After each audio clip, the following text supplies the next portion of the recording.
Hi, today we're going to talk about sending two-way commands and how this affects billing. First of all, to send two-way commands, you have to have the correct service level. Once you have the correct service level, here on this page, we can send two-way commands to individual vehicles. I can do this by either checking this box right here to the left of the trailer symbol, and then going up to the Manage Vehicles pull down and clicking on two-way commands.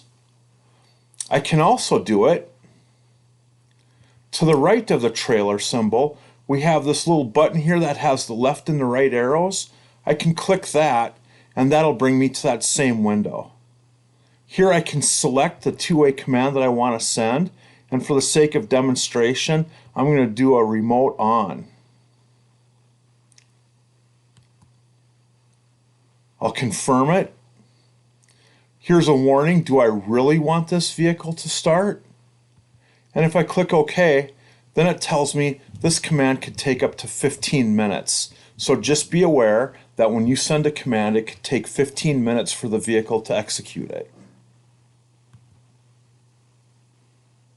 Also be aware that when you send a command, this is done via SMS messaging or text messaging.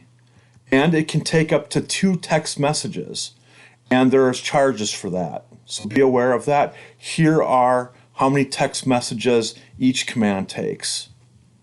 Thank you. Have a nice day.